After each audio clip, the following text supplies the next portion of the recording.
Ahí estamos entonces. Hoy día vamos a ver estos tres puntos ya rápidamente que un poco nos muestran los últimos capítulos ya del libro de Apocalipsis. Los últimos 6 capítulos del libro de Apocalipsis. La condena de Babilonia se lleva el capítulo 17 y capítulo 18. Estos dos capítulos, el 17 y el 18, funcionan como el anuncio consumado del poder temporal. Cuando digo anuncio consumado, es un anuncio que al parecer como que ya está en ejercicio o ya se realizó. Vamos a ver en la escritura que se realiza un anuncio como que ya fue hecho. Entonces, principalmente el capítulo 18 juega con los tiempos verbales. Ya alguno podría pensar que es un error el uso de los tiempos verbales, pero a veces se usa a modo de anuncio en el futuro y en otras ocasiones cambia el modo verbal a algo ya consumado, a algo que ya se realizó. Entonces, eh, lo que nos quiere decir es que es un juicio que está en desarrollo, que de alguna manera ya se ejecutó, se está ejecutando y va a ejecutarse en el futuro. La condena de Babilonia es finalmente el juicio de Dios en contra de un poder temporal que está en contra de su voluntad, en contra de un mundo que está bajo el maligno. Aquí, en estos dos capítulos, 17 y 18, se muestra mucho el contraste ¿ya? Entre este mundo caído. Una vez que salen los santos, el mundo caído, enemigo de Dios, queda para luchar en contra de Dios y Cristo lo vence. El segundo punto es la victoria de Cristo que se desarrolla en los capítulos 19 y 20 del libro de Apocalipsis. Y ahí aparece esta declaración bendita de Cristo como el Rey de Reyes y el Señor de Señores. Es en Apocalipsis donde aparece este título que se le aplica a Cristo. Aparece el título de Verbo de Dios y se nos muestra a Cristo como un jinete en un caballo blanco que finalmente vence con su ropa teñida en sangre y se le dan estos títulos, ya el Verbo de Dios que aparece como una grabación en su muslo y el Rey de Reyes y Señor de Señores. Aparece la victoria de Cristo desarrollada en estos dos capítulos, 19 y 20, y finalmente el contraste de Babilonia, que es la Nueva Jerusalén. Los capítulos 21 y 22 se desarrolla la visión de la Nueva Jerusalén y el epílogo del libro de Apocalipsis. Esto es como una historia de dos ciudades. Se contrasta el mundo caído con la realidad de Dios en forma de dos ciudades. La ciudad mundana, la ciudad enemiga de Dios es llamada Babilonia, identificada en el tiempo de Juan como Roma. Vamos a ver que no cabe ninguna duda que está haciendo alusión a Roma. En en el tiempo de Juan, Roma era la figura del imperio mundial, el poder político y el poder religioso concentrado en una ciudad. Y por eso se ve a Roma como la antigua Babilonia. No significa que estén geográficamente en la misma ubicación, pero sí se trata Roma como la ciudad enemiga de Dios, basándose en la historia de Babilonia del Génesis. Así que vamos a ver este contraste entre Babilonia y la nueva Jerusalén, ya que Apocalipsis usa como epílogo para terminar. Entonces, vamos en primer lugar a ver, así funcionan estos 6 capítulos. La condena de esta ciudad que representa el poder temporal, político, religioso del mundo, la victoria de Cristo sobre ese poder temporal y finalmente la nueva Jerusalén.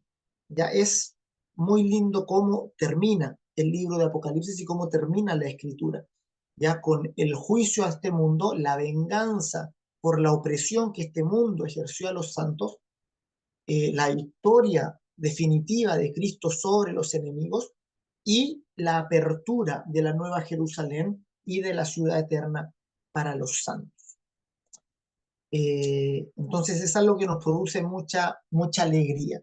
Ya como todas las clases vemos al iniciar el panorama general que hemos puesto para el libro de Apocalipsis, ya estamos en nuestros últimos pasajes, donde tenemos la condena de Babilonia en los capítulos 17 y 18, las alabanzas, capítulos 19 y 20, el triunfo que le hemos llamado el triunfo de Cristo, que vamos a ver ahí que hay alabanzas en el cielo, aparecen también los 1000 años digamos, los 1000 años y el juicio.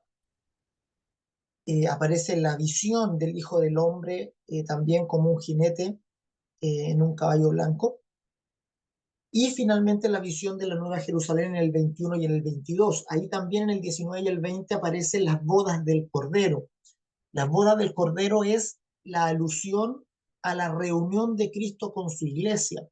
Por eso muestro aquí con esta flechita roja la venida de Cristo en ese punto, porque el Apocalipsis, como ya dijimos anteriormente, no nos dice explícitamente, no nos habla explícitamente de la venida de Cristo, no habla explícitamente de que Cristo va a volver, ya no lo dice con esas palabras, pero sí lo dice figuradamente, todo el libro es figurado, es una forma de expresarse la apocalíptica. Lo dice, por ejemplo, acá con el sexto sello. Ya cuando se abre el sexto sello aparecen señales en el cielo y esas señales, las señales del sexto sello son las mismas señales que Cristo en Mateo 24 da de su venida. Entonces, simbólicamente, Apocalipsis nos muestra las señales de la venida de Cristo. Aquel que ha leído el Evangelio reconoce que esas señales corresponden a las señales de la venida de Cristo. Obviamente, si solo leemos Apocalipsis sin haber leído los Evangelios, no vamos a entender la referencia, ya, pero el sexto sello es una referencia directa, son las mismas señales, ya, la luna se vuelve sangre, el sol pierde su resplandor, las potencias de los cielos son conmovidas. Esas son las tres señales que da Jesús en Mateo 24 y que repite Juan en el sexto sello. Y por eso aquí en esta primera parte aparece la venida de Cristo ahí, que corresponde al sexto sello. Y en esta segunda parte, del 12 al 22, aparece la descripción de las bodas del Cordero. O sea, no la descripción, solo que se producen las bodas del Cordero. No hay detalles de qué son estas bodas ni a qué se refieren, pero obviamente las bodas son una unión. Ya las bodas son cuando hay un matrimonio, cuando dos que estaban separados se unen.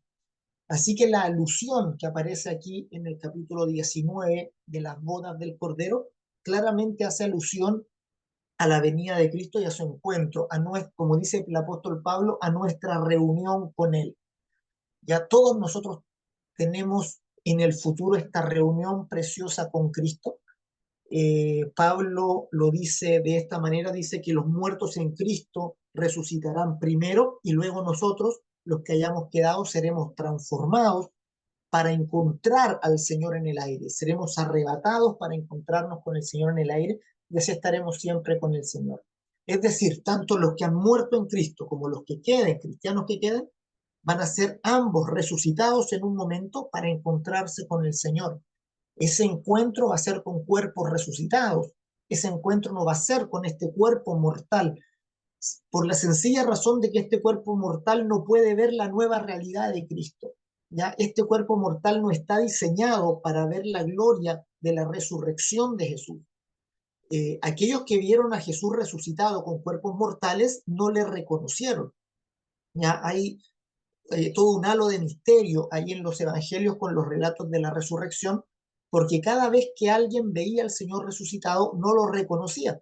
Ya pasó con los discípulos de Maús, pasó incluso con con las propias mujeres que fueron al sepulcro a verlo, lo confundían con el hortelano, ¿verdad? Como que no captaban de una primera mirada que era Jesús, ¿ya?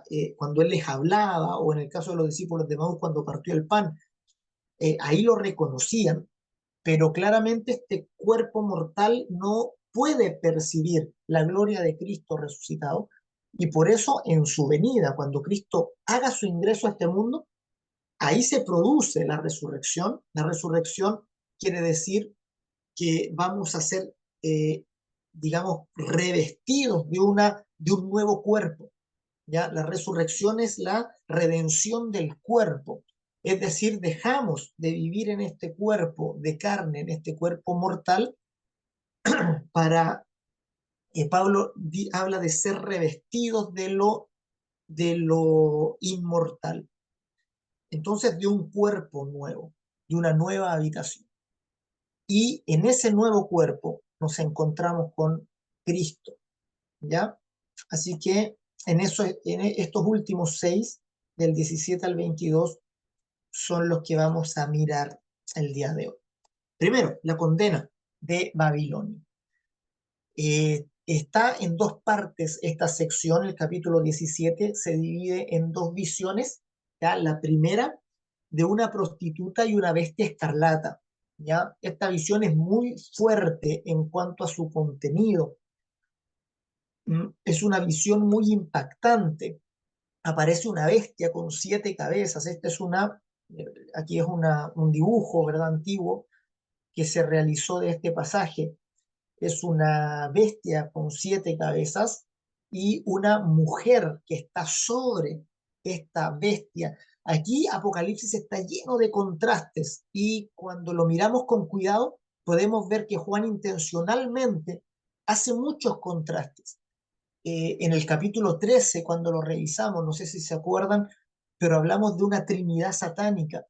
¿Ya? Hay un contraste entre la Trinidad de Dios, entre Padre, Hijo y Espíritu Santo, con una Trinidad satánica que se corresponde, que es el dragón en primer lugar, ese dragón que en el capítulo 12 está a punto de, frente a la mujer para devorar al niño en cuanto naciera.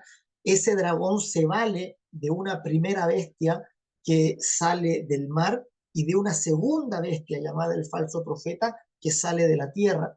Esas esa triada, digamos, el dragón, la primera y la segunda bestia, funcionan como un tipo de trinidad, donde hay incluso una alusión a una supuesta resurrección, donde una de las cabezas de esa bestia está por morir y vuelve a la vida.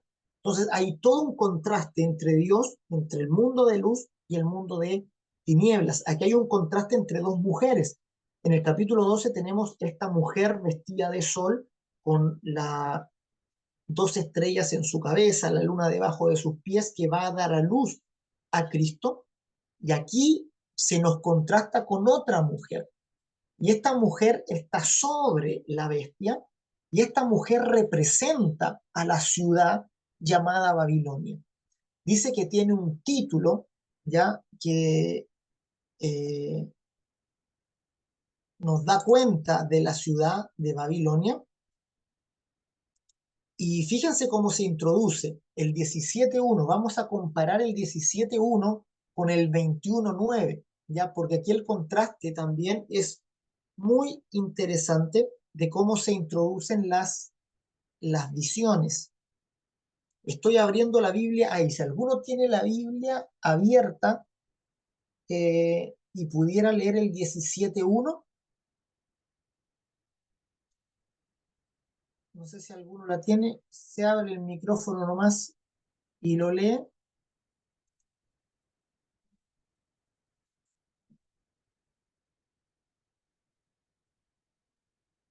Cualquiera que lo tenga por ahí.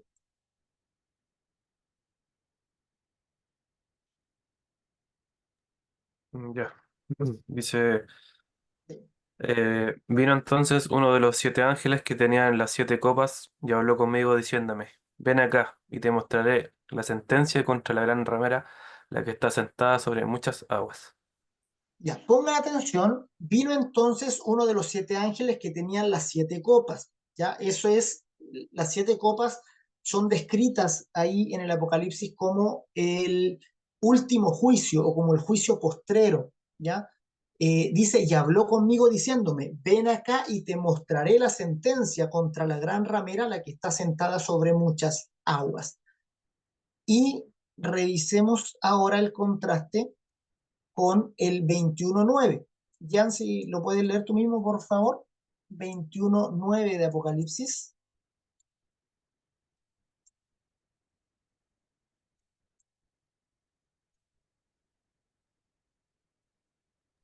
Ya.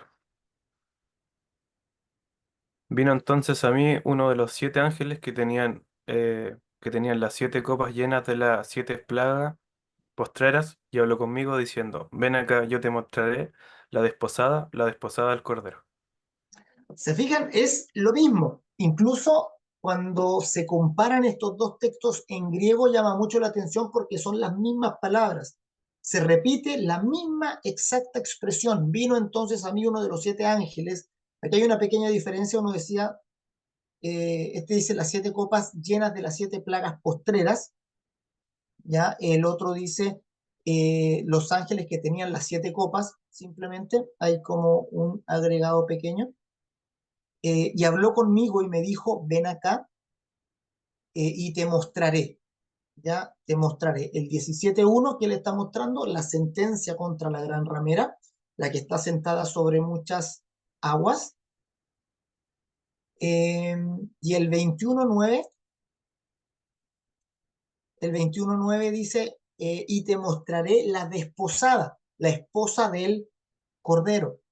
Entonces aquí hay un contraste muy marcado, ya introducido con la misma frase exactamente, donde un ángel, que se entiende el mismo ángel, viene, le dice, ven acá a Juan y le muestra. Primero le muestra la condenación a la gran ramera y luego le muestra a la novia del Cordero, le muestra a la desposada, le muestra a este contraste entre las dos mujeres. Es algo muy, muy marcado en el libro de Apocalipsis. Esta mujer que se presenta en el 21:9 es la misma mujer de Apocalipsis 12. Ya es el pueblo de Dios. Dijimos en su oportunidad que esta mujer de Apocalipsis 12 representa el pueblo de Dios, representa el pueblo de Israel, eh, digamos que Dios toma para hacer de ellos un pueblo y representa a la iglesia, representa en, en grandes rasgos el pueblo de Dios que, que es salvado por el Señor. Y se contrasta mucho con esta mujer que de alguna manera está representando el mundo caído, está representando a aquellos que rechazan el Evangelio y que finalmente deciden ser enemigos de Dios y hacer guerra, dice, contra el Cordero. Entonces, la primera parte es esta imagen de la prostituta y la bestia escarlata, y tiene un aspecto más bien descriptivo. Ya todo este capítulo es un capítulo que describe quién es esta gran ramera, cómo es la bestia, ¿verdad? Aquí hay toda una serie de un cáliz de oro lleno de abominaciones, de la inmundicia, de su fornicación, pero hay una identificación. En su frente tiene escrito, dice el verso 5, Babilonia la Grande, la madre de las rameras y de las abominaciones de la tierra. Dice que está ebria de la sangre de los santos y de la sangre de los mártires de Jesús, es decir, una ciudad en la que está representada o concentrada toda la persecución a los santos, toda la muerte de los santos.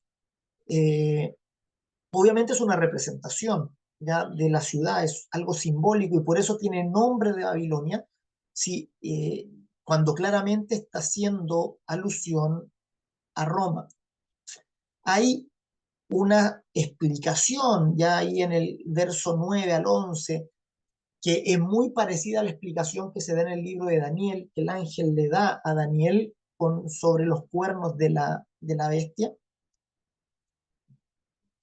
donde siempre los cuernos son reyes, los cuernos representan reyes, representan autoridad, pero finalmente toda esta bestia pelea, hace guerra al Cordero. El 14 dice, pelearán contra el Cordero y el Cordero los vencerá, porque es el Señor de señores y el Rey de reyes. Aquí por primera vez se le llama así, se le va a volver a llamar así más adelante. Eh, Dice, las aguas que has visto, donde la ramera se sienta, son pueblos, muchedumbres, naciones y lenguas. Y la mujer que has visto es la gran ciudad que reina sobre los reyes de la tierra. Claramente haciendo alusión en ese tiempo a la ciudad de Roma. Se habla de los 7 montes también, que las 7 cabezas son 7 montes. En el verso 9, 17:9, dice: las 7 cabezas son 7 montes sobre los cuales se sienta la mujer. Ahí ya es explícito que se refiere a la ciudad de Roma. Ya Roma es la ciudad, se le llama la ciudad de las 7 colinas, la ciudad de los 7 montes, porque precisamente alrededor de Roma hay 7 colinas. Entonces, Juan está haciendo una descripción y representando en Roma, en su tiempo, esta ciudad que claramente no es una ciudad, es el simbolismo de todo el mundo caído, del mundo no redimido, ya de aquel mundo que rechaza a Cristo. Ese es el capítulo 17, como una descripción de quién es este mundo caído, y luego el 18 tiene forma de canto fúnebre. Ya el capítulo 18 es un canto a modo de como lamentaciones, digamos así, se parece mucho, incluso toma muchas palabras de lamentaciones para hablar ahora un canto fúnebre sobre la ciudad de Babilonia. Aquí ya no se representa de forma tan figurativa como una mujer sobre bestia, sino que ya sobre la propia ciudad. Ya se habla como una ciudad física. Babilonia es declarada desolada, los primeros 8 versos. Luego hay lamentos de reyes, mercaderes y marineros, del 9 al 20. Y finalmente una descripción de esta ciudad destruida. En este capítulo es, como les dije, que se juega con los tiempos verbales muchas veces. No se sabe si es un anuncio o algo que ya ocurrió. Ya, si nos vamos a leer el verso 18, comienza como un anuncio, como algo que va a ocurrir. ¿Ya? Sin embargo, el verso 2, fíjense, el verso 2 dice: ha caído Babilonia, como que ya ocurrió. Eh, Luego sigue, vamos a ver más adelante. Ahí viene el lamento de los reyes, ¿verdad? Parándose lejos.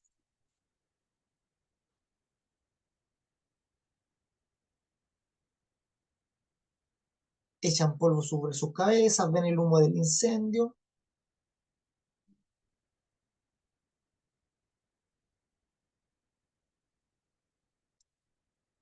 Dice el 15: los mercaderes que se han enriquecido a costa de ella se pararán lejos por el temor de su tormento.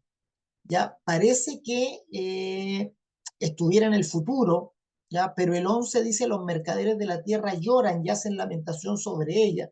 Está en presente, ya. Entonces hay un juego de tiempos verbales en este capítulo. A veces se habla como si fuera un castigo futuro, otras veces se habla como que está sucediendo en el momento, en tiempo presente, y otras veces se habla en tiempo pasado como que fue algo que ya ocurrió. Ya algunos aluden a una mala redacción del escritor, digamos, del libro de Apocalipsis. Ya, sin embargo, puede ser que haya sido intencional para hablarnos de la atemporalidad de este juicio. Es decir, este juicio está constantemente sobre el mundo caído. De hecho, la ciudad de Roma ya no existe. La ciudad de Roma, digamos, perdió esa, si nosotros miramos sola, naturalmente, digamos, las cosas, podríamos pensar que esto ya se cumplió en Roma precisamente, porque dejó de ser la ciudad que gobernaba el mundo, como lo era en los tiempos de Jesús. Eh, pero claramente aquí se habla de algo mayor, de algo más grande. No es solo el poder político de una ciudad, sino el poder espiritual del mundo sin Cristo. ¿Ya? Así que hace referencia al juicio contra Babilonia. Y aquí pongo estas 2 ciudades, ya la de la izquierda es Babilonia, que es una ciudad que aparece en el libro de Génesis, y aquí a la derecha aparece la ciudad de Roma.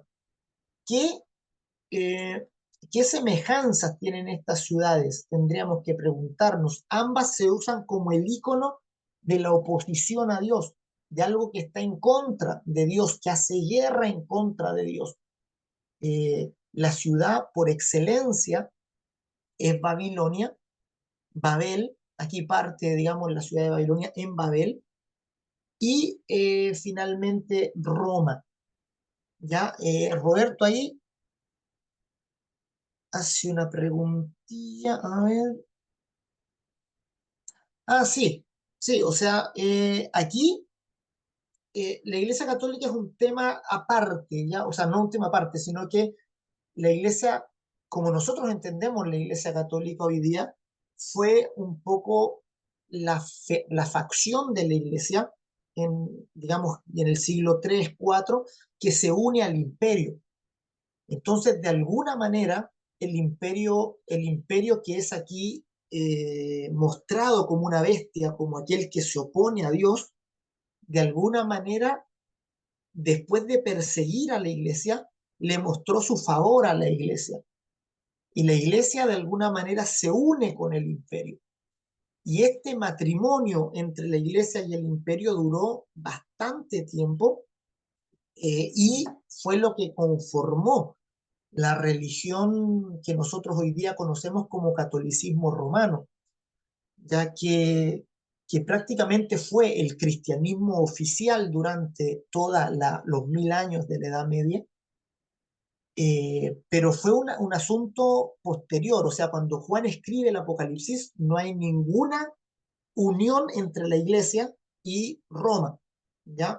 Eso se da más adelante cuando la iglesia de alguna manera se une y la iglesia se corrompe completamente porque toma las armas del imperio, ¿ya? Pero esa es ya parte de la historia de la iglesia, de cómo la iglesia se une con el imperio, toma las armas del imperio y de alguna manera trata de establecer este compañerismo imperial, se vuelve una iglesia imperial, ya que conquista la manera del imperio también, que se defiende con armas, ya muy contrario a la iglesia de Cristo, ¿ya? Y por eso también después viene la reforma y todo eso, ¿ya? Pero eso tiene que ver, ¿ya?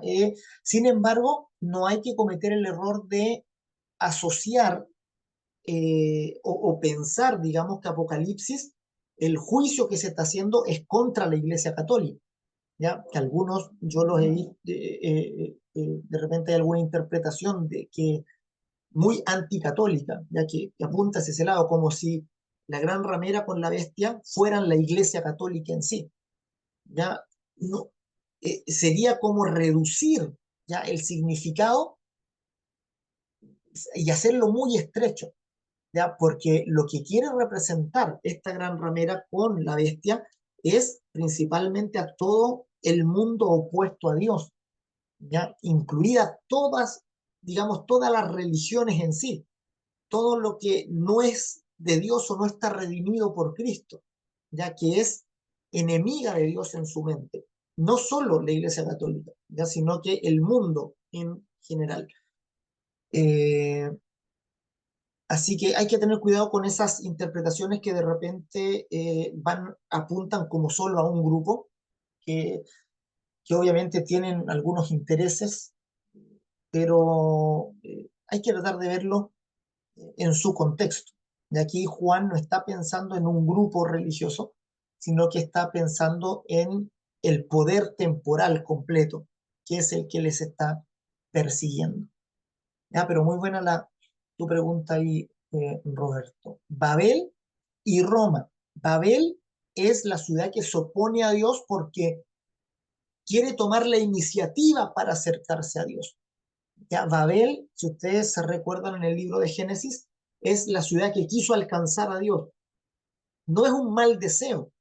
Ellos querían acceder a Dios y por eso dijeron, armemos una torre que llegue hasta el cielo. Toman la iniciativa para llegar a Dios. Y obviamente Dios destruye y confunde su lengua. Eh, Aquí lo que nos enseña Babel es que la iniciativa no es nuestra, no nos corresponde a nosotros tomar la iniciativa para llegar a Dios, sino que Dios toma la iniciativa para acercarse a nosotros. Cada vez que nosotros intentamos por nuestras fuerzas llegar a Dios, estamos oponiéndonos realmente a Dios. Cuando intentamos por nuestros méritos alcanzar la salvación, estamos realmente actuando en contra de Cristo, estamos actuando como anticristo, estamos oponiéndonos a la sangre de Cristo, no valorando la sangre de Cristo. Entonces, por eso Babel es como la primera ciudad que se entiende como opuesta completamente a la voluntad de Dios, y de ahí sale el nombre Babilonia, que se aplica a Roma en el tiempo de Juan, ¿ya? Y el día de hoy, Roma representa a todo el poder político, religioso, que está en contra de Cristo. Ya puede que sean incluso poderes que hablan bien de Dios, pero están en contra de Cristo. Si ofrecen un camino distinto a Cristo, están en contra de Él. Están en contra de la salvación por gracia, de los méritos de la sangre de Jesús. Aquí tenemos que ser bien explícitos. Nosotros somos cristianos porque creemos que hay un solo camino a la salvación, y ese camino es la sangre de Jesús. A veces hay religiones que hablan bien de Dios, tienen buen concepto de Dios, pero de alguna manera nos muestran otro camino. Nos muestran el camino de la bondad humana, nos muestran un camino de esta religión de ser buenas personas para llegar a Dios, pero ese no es el camino que la Biblia da. La Escritura es muy clara con no darnos ninguna esperanza por otro camino. ¿Ya? Por nuestras obras no hay ninguna esperanza de salvación, solo por la sangre derramada de Cristo, por los méritos, por su sacrificio. La cruz nos da entrada al reino de los cielos. Y de alguna manera este es el poder político y religioso que está en contra de eso. Entonces, primero se nos muestra, en primer lugar, la condena de Babilonia en estas dos escenas, en la descripción de la gran ramera y de el canto fúnebre sobre la ciudad de Babilonia. Luego viene la victoria de Cristo, comenzando con un himno de vindicación. ¿Ya? Este himno contrasta mucho con el canto fúnebre anterior. Salimos de un canto fúnebre por Babilonia y tenemos un himno de victoria por causa de Cristo. ¿Ya? Y es un himno de vindicación porque se ha juzgado, ya se celebra el juicio de Babilonia, se celebra ya la acción de Dios en contra de Babilonia porque nos ha vindicado, ya Dios ha vindicado a sus santos, ha vengado la sangre de sus siervos de la mano de ella. Otra vez dijeron, aleluya, y el humo de ella sube por los siglos de los siglos. Ya hay este himno de vindicación primero, luego la victoria final. Y en esta victoria final hay dos ilustraciones muy importantes que quiero mencionar. Primero el jinete, ya en el caballo blanco, que es la descripción más preciosa de Cristo que aparece en todo el Nuevo Testamento. Digamos, no hay en ningún otro lugar del Nuevo Testamento una declaración tan firme de la victoria de Jesús como en este lugar. Un caballo blanco, el que lo montaba se llamaba fiel y verdadero y con justicia juzga y pelea. Sus ojos eran como llama de fuego y había en su cabeza muchas diademas. Vemos que todas las bestias anteriores tenían diademas, pero tenían las diademas contadas. Ya siempre eran 10 diademas. Aquí dice tiene muchas diademas y tenía un nombre escrito que ninguno conocía sino él mismo. Estaba vestido de una ropa teñida en sangre y su nombre es el Verbo de Dios. Habla de ejércitos celestiales, del gobierno, de la autoridad de Cristo. Dice que Él pisa el lagar del vino del furor de la ira de Dios. Es decir, Él es quien ejecuta el juicio. Se nos muestra a Cristo como el ejecutor de la salvación y el ejecutor del juicio. Y en su vestidura y en su muslo tiene escrito este nombre: Rey de Reyes y Señor de Señores.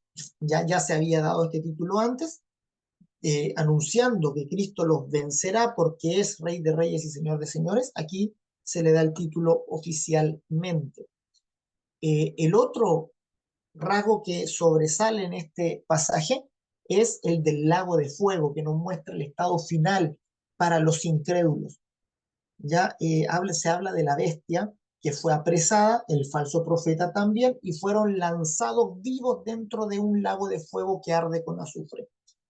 Este es el Gena, ya traducido como infierno, es descrito en Apocalipsis como un lago de fuego que arde con azufre, y estos son los primeros, los que inauguran este lago de fuego, ¿ya? Estos acompañantes del diablo, estos acompañantes del dragón, la primera y la segunda bestia de Apocalipsis 13, son lanzadas, dice, al lago de fuego. Los demás fueron muertos con la espada que salía de la boca del que montaba el caballo, y todas las aves se saciaron de las carnes de ellos. Es decir, en la victoria definitiva, la victoria final, primero en contra de estas dos bestias y luego en contra del diablo mismo, cuando es tomado y lanzado a este mismo lago. Ya termina este capítulo con Satanás atado, con 1000 años del reinado de Cristo. Ya se habla de un reinado de Jesús de 1000 años y de la destrucción completa de Satanás, cuando después de estos 1000 años es soltado, viene para engañar a Gog y a Magog, dice, y es tomado y destruido absolutamente. Ya este reinado milenial, lo conversábamos la semana anterior, que hay tres posiciones muy claras con respecto al milenio. Hay una interpretación que dice que el milenio ya lo estamos viviendo o que se va a vivir en los últimos tiempos antes de la venida de Cristo. Esa es la, digamos, la posición llamada postmilenialismo, que tuvo mucho auge en la Edad Media y tuvo mucho auge en el siglo XIX, cuando había mucho optimismo por el futuro. Se pensaba que ya estábamos en ese tiempo de milenio porque todo le iba bien a la iglesia, y se veía con mucha esperanza el futuro, como que todo se iba a arreglar y todo iba a llegar como a una, digamos, a una sociedad soñada. La mayoría de los cristianos eran postmilenialistas en ese tiempo. Luego del siglo XX, en el siglo XX ocurre algo muy fuerte en la primera mitad del siglo XX, que ocurren las dos guerras mundiales. Eso cambió el paradigma del, digamos, de la sociedad, del pensamiento de la sociedad. De hecho, la sociedad moderna se acaba en ese tiempo. Pasamos ahora a lo que se llama una modernidad tardía, o algunos incluso le llaman posmodernidad, pero es una decepción de lo que antes se consideraba que iba a solucionar todo. Hay una decepción de eso, principalmente por causa de las atrocidades que ocurrieron en las guerras mundiales.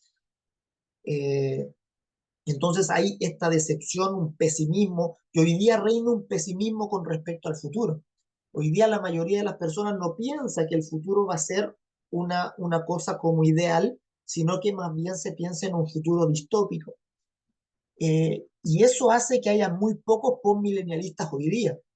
Lo que abundan, lo que más hay son premilenialistas que piensan que Cristo viene primero y luego viene el milenio. Ya viene Jesús, ¿verdad? En un abrir y cerrar de ojos, viene Cristo y luego el milenio, ¿ya? Por lo menos dentro de esa posición me considero yo personalmente también, ¿ya?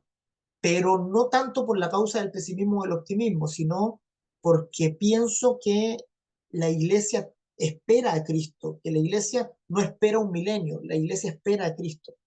Entonces, Cristo ha de ser la primera señal, lo que viene después, lo que la iglesia anhela, lo que la iglesia espera, viene Cristo y luego se desarrolla todo lo demás. Ya después de la venida de Cristo, según mi percepción personal, viene entonces lo que es esta era, ya del reinado milenial de Cristo. Eh, Hay una tercera interpretación que comienza con San Agustín. Aquí hay todo un aspecto histórico también interesante. Los primeros cristianos, todos eran, la mayoría era premilenialista, o sea, pensaban que venía Cristo y venía, eh, digamos, se extendía el reino del milenio, pero muchos comenzaron a enseñar que ese milenio iba a ser 1000 años como de, le llamaban como, una, como 1000 años de donde todo está permitido, como de disfrutes carnales, digámoslo así. Muchos, obviamente sin el Espíritu de Cristo, empezaron a enseñar que esos 1000 años iban a ser de deleites carnales, donde todo iba a estar permitido. Entonces, obviamente los padres de la iglesia se opusieron a esa enseñanza y empezó a tener mala fama la enseñanza del milenio. Se enseñaba como, eh, total, como iba a gobernar Cristo, entonces nosotros íbamos a tener todo permitido, ¿verdad? Iba a ser 1000 años de deleite carnal. Entonces empezó a tomar mala fama la enseñanza del milenio. Orígenes fue muy duro en contra de esa enseñanza, pero Orígenes creía en el milenio y San Agustín es el primero en entender el milenio de forma no literal, ¿ya? De ver en este capítulo un milenio, digamos, simbólico, de entender el milenio como el tiempo entre la primera y la segunda venida de Cristo. A esa posición le llamamos amilenialismo. Y hoy día hay muchos amilenialistas también, que piensan que el milenio, estos 1000 años figurativos de Apocalipsis 20, corresponden a la edad entre la primera y la segunda venida de Jesús, ¿ya? Y que Satanás está atado durante todo que Cristo en su primera venida lo ató, permanece atado hasta la segunda venida de Cristo. ¿Ya? Esos son los amilenialistas. Hoy día lo que más hay son premilenialistas y amilenialistas. Ya postmilenialistas quedan muy pocos. ¿Ya? Yo personalmente no conozco a ninguno que defienda esa posición el día de hoy, pero fue muy famosa tiempo atrás. Y finalmente la destrucción de Satanás. ¿Ya? Termina entonces la Biblia con la descripción de la nueva Jerusalén, muy brillante estos últimos capítulos de la Biblia, ya es como que iluminara completamente con sus palabras Juan nuestra mente, nuestro corazón, para dejarnos esa sensación de plenitud en el alma cuando terminamos de leer la Escritura. Hay unos nuevos cielos y una tierra nueva, una seguridad. ¿Verdad? Se le dice a Juan: yo hago nuevas todas las cosas, y escribe, porque estas palabras son fieles y verdaderas. Y me dijo: hecho está, yo soy el alfa y el omega, el principio y el fin, el que tuviere sed, le daré gratuitamente de la fuente de agua de vida. Preciosas palabras del Señor Jesús. Y estos últimos eventos, ¿verdad?, se pueden ver en el siguiente orden: una nueva creación, una nueva Jerusalén, una restauración del propio Edén. Repetí aquí la letra C: la propia restauración del jardín del Edén, que ahora se ve en el cielo. Ya se ve el árbol que perdió Adán, ese árbol de la vida, que Adán ya no pudo tomar, ahora accesible completamente a uno y a otro lado de ese río que sale de la nueva Jerusalén. ¿Ya? Así como el río salía desde Edén, ahora el río sale de la nueva Jerusalén. ¿Ya? Así que es una descripción preciosa de lo que ocurrirá en ese tiempo. Y termina el Apocalipsis con el epílogo, que es del 22:6 al 22:21, ya que es el último verso de la Escritura. Aquí rescaté los dichos de Cristo. En el 7 dice, o las 3 veces que dice vengo pronto. Ya los que estuvieron el domingo para la predicación, cuando hablamos de la Nueva Jerusalén, vengo pronto significa también vengo rápidamente.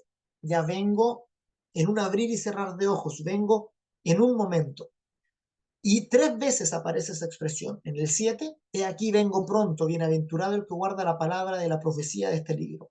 En el verso 12 dice: he aquí yo vengo pronto, y mi galardón conmigo, para recompensar a cada uno según sea su obra. Yo soy el alfa y el omega, el principio y el fin, el primero y el último. Y en el 20, el que da testimonio de estas cosas dice: ciertamente vengo en breve. Esa expresión es la misma anterior, que dice vengo pronto. Aquí la tradujeron distinto nomás, que vengo en breve, pero es la misma expresión. 3 veces, en el 7, en el 12 y en el 20, Jesús dice vengo pronto. Es eh, una repetición, ¿verdad? Una aliteración de la misma expresión, para darnos completa seguridad de la promesa. Ciertamente vengo en breve. Amén. Sí, ven, Señor Jesús. Y termina el libro de Apocalipsis, como también lo dije ese domingo, con esta expresión maravillosa, ya que deberíamos aprender todos de memoria: la gracia de nuestro Señor Jesucristo sea con todos vosotros. Amén. ¿Verdad? No hay mejor saludo que ese, no hay mejor deseo, ya si ustedes quieren desearle el bien a alguien, desearle el bien a las personas, este es lo mejor que le pueden decir. La gracia del Señor Jesucristo sea contigo. Que la gracia del Señor Jesucristo esté contigo. La gracia del Señor Jesucristo nos transforma, ya nos convierte de enemigos a hijos de Dios. La gracia del Señor Jesucristo nos sustenta todos los días en nuestro peregrinar de fe. La gracia de nuestro Señor Jesucristo nos da acceso a todos los bienes del reino de los cielos, a las maravillas que encontramos en Él. La gracia del Señor Jesucristo es el todo para nuestra vida de fe. Amén, mis amados. No sé si hay dudas, preguntas, comentarios. ¿Ya? Hoy día tuvimos que andar más rápido, ya porque a las 9 tengo que una disertación por el magíster, así que por eso tuve que apurarme un poquito para terminar a las 9 justo. ¿Ya? No sé si hay preguntas, consultas, comentarios, chistes, no, chistes no, chistes lo dejamos para después. Eh, ¿Hay examen de este módulo? sí, el examen de cada módulo siempre es voluntario, el que quiere lo puede dar y lo voy a estar subiendo en la semana, ¿ya? Para que para que lo tengan presente ahí los que quieran. El examen es una muy buena oportunidad de repasar los contenidos principales o de acordarnos cuáles son los contenidos principales que estuvimos mirando. ¿Ya? Así que eso, para los que se Oiga, entusiasmen. pastor, Sí, disculpe, ¿y los exámenes de antes están buenos? sí, ¿Están más o menos? están abiertos todos ¿Alguna los red? No, pero los que ya hemos hecho exámenes. No sé si lo ha podido días. revisar. Sí, sí, sí, sí, sí, sí, sí, O están, o sea, si no ha dicho nada porque están bien. los tengo ahí, sí. No, no, Ah, vale. no, no, no he entregado las notas nomás. Ah, vale. Sí, sí. Hay mucha Vamos a tener marca. que, vamos a tener que dar el informe de notas a final de año. No, Vale, pero están gracias. buenos. Todos los exámenes de los que han hecho exámenes están todos Ah, ya. muy bien hechos, así que no, no hay problema con eso. Vale, gracias. ¿Mm? En- eh, Ya de ahí vamos a ver los accesos también, porque las clases están disponibles en plataformas como la de Classroom. Ahí vamos dejando todo. Y los videos también van a quedar en listas de reproducción de YouTube. Entonces, la idea es que todos los cursos queden guardados en algunas plataformas para que si ustedes los quieren o los quieren recomendar o los quieren ver de nuevo, los tengan fácilmente disponibles todos los cursos que vayamos haciendo, todos los módulos que vayamos haciendo. Ya, mis amados, hoy ya terminamos con este. Ahí después del 18 comenzamos nuevamente. Así que eso, nos vemos el día domingo. El Señor les bendiga con abundancia de gracia. Voy a parar aquí.